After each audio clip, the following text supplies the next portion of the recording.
بسم اللہ الرحمن الرحیم الحمدللہ رب العالمین والصلاة والسلام علی سید الانبیاء والمرسلین وعلی آلہ واصحابہ اجمعین۔ دنیا بھر کے تمام مسلمانوں کو میری جانب سے عید بہت بہت مبارک۔ اللہ تبارک و تعالی ہماری اس عید کو خوشیوں اور اللہ کی رضا اور اللہ تعالی کی خوشنودی والی عید بنا دے،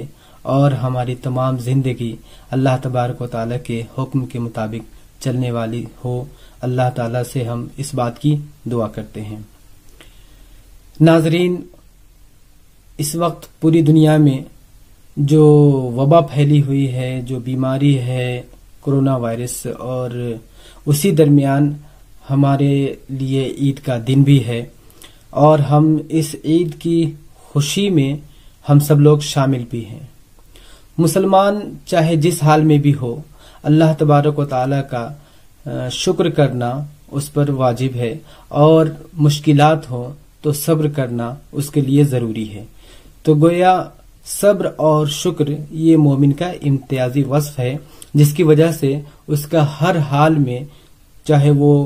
مصیبت کا ہو، پریشانی کا ہو، رنج و الم کا ہو، یا فرحت و شادمانی کا ہو، عید کا ہو، تو وہ ہمیشہ ہر حال میں وہ اس کا معاملہ ایک ہی طرح کا ہوتا ہے، اور یہ خاص ہے مومنین کے لیے کہ اس کا معاملہ ہمیشہ خیر کا ہوتا ہے۔ ناظرین، ابھی ایک مہینے کی تربیت کے کورس سے، گویا رمضان المبارک کے اس تربیتی مہینے سے ہم لوگ گزرے ہیں، اور اللہ کے فضل و کرم سے ہم لوگوں نے اس میں روزے رکھے،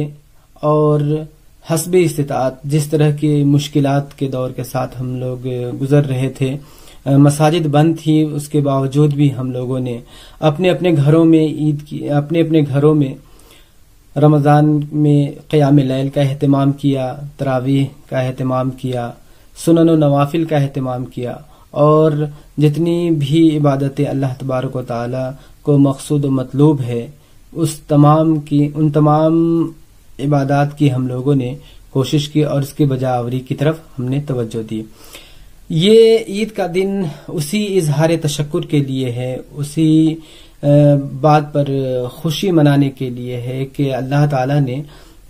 ہمیں جو حکم دیا تھا، ہمیں جس طرح سے اس مہینے میں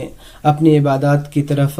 کار خیر کی طرف بڑھنے اور بڑھ چڑھ کر حصہ لینے کی ترغیب دی، جیسا کہ نوافل کا ثواب فرض کے برابر ہے، اور فرض کا 70 گنا اس کا اجر ملے گا، اسی طرح روزے کا بدلہ اللہ تبارک و تعالی خود ہے، وہ خود دیتا ہے۔ تو یہ وہ خوبیاں اور یہ وہ فضیلت تھی جو اس مہینے کی تھی، جس میں ہم لوگوں نے اپنے آپ کو بنانے کے لیے، اپنے آپ کو نکھارنے کے لیے، اپنی تربیت کے لیے اس مرحلے سے گزرنے کے بعد آج ہم لوگ عید کے دن میں ہیں اور عید کی خوشیاں منا رہے ہیں۔ دیکھیے، مومن کی خاص بات یہ ہے کہ ان کے ساتھ کسی طرح کا بھی کوئی بھی معاملہ ہو، چاہے وہ پریشانی کا ہو یا خوشی کا ہو، تو اس کے ہر معاملے میں اللہ تعالیٰ نے خیر ہی خیر رکھا ہے۔ اس کی وضاحت کرتے ہوئے اللہ کے رسول صلی اللہ علیہ وسلم نے فرمایا کہ عجبا لامر المومن فإن امره كله خیر وليس ذاك لأحد الا للمؤمن، کہ معاملہ جو مومنوں کا ہے وہ بہت ہی عجیب و غریب ہے۔ ایک خاص بات ہے کہ اسے اگر کوئی خوشی ملتی ہے، فإن أصابته ضراء، اگر اسے تکلیف ملتی ہے تو وہ اس پر صبر کرتا ہے، اور اگر اسے فإن أصابته سرا، یعنی اسے خوشی ملتی ہے تو وہ اس پر اللہ کا شکر کرتا ہے۔ اور یہ دونوں کیفیت، یعنی صبر اور شکر کی، یہ مومن کے ساتھ ایک ایسی کیفیت ہے جس کی وجہ سے اس کا ہر معاملہ، چاہے وہ پریشانی کا ہو، پھر بھی وہ اس میں آہو گریہ زاری نہیں کرتا، بہت زیادہ آپے سے باہر نہیں ہو جاتا، یا آؤٹ آف کنٹرول نہیں ہو جاتا کہ وہ اللہ کی نافرمانیاں کرنے لگے، یا خود پر قابو نہ پا کر کچھ کوئی ایسی ویسی بات کر لے، بلکہ وہ اپنے اوپر کنٹرول کرتا ہے، صبر کرتا ہے، اس پر جم جاتا ہے کہ یہ چاہے حالات جیسے بھی ہوں، ہم اسے نکلیں گے اور اللہ تعالیٰ اسے دور کرے گا۔ پھر اس کے بعد اگر اس کے ساتھ کوئی خوشی کا معاملہ آتا ہے تو وہ خوشی میں بھی ایسا نہیں ہے کہ بہت زیادہ اس کے پیر زمین پر ہی نہیں ہے اور ایسی حرکت کر رہا ہے جو اللہ تعالیٰ کو پسند نہیں ہے، ایسی نافرمانیاں کرتا جا رہا ہے، تو پھر ایسے میں وہ اپنے آپ کو شکر کے دامن کے ساتھ، شکر کے ساتھ لگ جاتا ہے، یعنی اللہ تعالیٰ کی اطاعت کو سامنے رکھتا ہے، اللہ کا شکر ادا کرتا ہے کہ یہ ساری چیزیں جو ملی ہیں ہمیں، یہ اللہ تعالیٰ کے فضل و کرم کا عطیہ ہے، تو ہم اللہ کی نافرمانی نہیں کریں گے، تو اپنے آپ کو اس بیلنس میں رکھتا ہے، یعنی پھر وہ اسے کبر کا مظاہرہ نہیں ہوتا، وہ گھمنڈ میں مبتلا نہیں ہوتا، کیونکہ اس کے پیش نظر ہوتا ہے کہ ساری چیزیں اللہ کی طرف سے ہے۔ تو گویا ابھی ہم جس لاک ڈاؤن میں عید منا رہے ہیں تو ہمارے لیے یہ ایک پیغام امت میں جانا چاہیے، ہمارے رویے سے، ہمارے طور طریقے سے، کہ ہم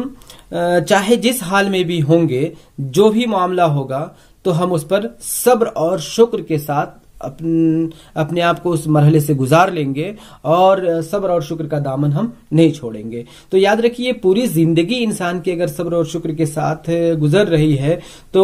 وہ پھر اللہ تعالیٰ کی نافرمانی نہیں کرے گا اور اس کی پوری زندگی اعتدال کے ساتھ گزرے گی، وہ چاہے مشکل حالات میں ہو یا پھر وہ خوشی کے مقام پر ہو، ہر حال میں وہ اللہ تعالیٰ کے فرمان کو، اللہ تعالیٰ کے احکام کو سامنے رکھے گا اور اپنی زندگی کو بہت ہی اطمینان کے ساتھ پرامن طریقے سے گزارے گا۔ اگر یہ چیز اس کے سامنے نہیں ہوگی تو پھر بہت سارا معاملہ خراب ہو سکتا ہے۔ تو ہمیں جو مومن کی یہ امتیازی شان ہے، ایک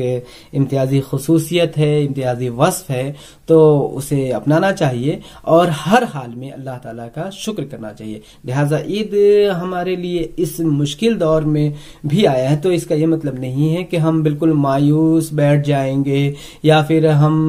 ایک دم پریشان ہو کر کے رہ جائیں گے، ایسا نہیں کرنا ہے۔ ہم یہ سمجھیں گے کہ یہ ساری چیز اللہ کی طرف سے ہے اور اللہ تعالیٰ اسے دور کرے گا، اور اللہ دور کرے گا تو کیونکہ ہمارا اعتماد، ہمارا یقین، ہمارا بھروسہ سب سے زیادہ تو اللہ پر ہے نا، تو اللہ دور کرنے والا ہے، تو وہ دور کر دے گا۔ اس کے لیے یہ سب چیزیں کیا ہے؟ کچھ بھی نہیں ہے۔ تو اگر ہماری یہ کوشش ہوگی تو پھر ہم لازماً اس مشکل وقت میں بھی جم جائیں گے، اس کا مقابلہ کریں گے اور اس میں بھی اللہ تعالیٰ کے فرمان کو سامنے رکھیں گے، کیونکہ یہ عید ہے اور عید خوشی منانے کے لیے ہے، تو ہم خوشی منائیں گے اور اللہ تعالیٰ کے بتائے ہوئے طریقے کے مطابق جیسا اللہ کا حکم ہے ہم وہ کریں گے، یعنی ہم اس میں نہ تو صبر کا دامن چھوڑیں گے اور نہ ہی اللہ کے شکر کو نظر انداز کریں گے۔ تو ہمارا یہ پیغام ہے عید کے اس موقع پر کہ ہم اپنا خیال رکھیں، اپنے آس پڑوس کا خیال رکھیں، ان کی خوشیوں میں اضافہ کرنے کا ذریعہ بنیں، کوئی مشکل ہے ان کے مشکلات کو دور کریں، کوئی پریشان حال ہے ان کی پریشانیوں کو بھی دور کریں، اور یہ کوشش کریں کہ تمام کے تمام لوگ آدم کی اولاد ہیں اور اس لحاظ سے تمام کے تمام لوگ انسانی بھائی ہیں، تو ایک دوسرے کا خیال رکھنا ہماری ذمہ داری ہے۔ اور انما المؤمنون اخوہ کے تحت کے تمام مسلمان آپس میں بھائی بھائی ہیں، تو ہم اپنے اس بھائی چارے کو اور اس رشتے کو جو ایمانی رشتہ ہے اسے سامنے رکھتے ہوئے ہر ایک کے دکھ درد میں کام آئے، ان کا سہارا بنے، ان کی بھوک کو دور کر سکیں، ان کے مسائل کو دور کر سکیں اور ان کے لیے بھی خوشی کا ایک پیغام لائے، ان کے لیے بھی خوشی کا ایک موقع میسر کریں، تو پھر ہمارا معاشرہ بھی بہت خوشگوار ہوگا اور ہم واقعی اپنے دلی سکون اور دلی اطمینان کے ساتھ ہم زندگی گزار سکیں گے۔ ورنہ کچھ لوگ پریشان ہو اور ہم خوش رہیں تو یہ نہ تو اخلاقی طور پر صحیح ہے اور نہ ہی ایمانی اعتبار سے بھی صحیح ہے۔ لہذا ہمیں دوسروں کا خیال رکھنا چاہیے اور رمضان کی جو تربیت ہم نے حاصل کی ہے اس میں جس طرح سے اللہ کی عبادت و اطاعت کو سامنے رکھا ہے، پوری زندگی ہم اللہ تعالیٰ کی عبادت و اطاعت میں گزاریں، اس کی کوشش کریں۔ انشاءاللہ ہمارے لیے ہر روز عید کا دن ہوگا۔ وآخر دعوانا الحمدللہ رب العالمین۔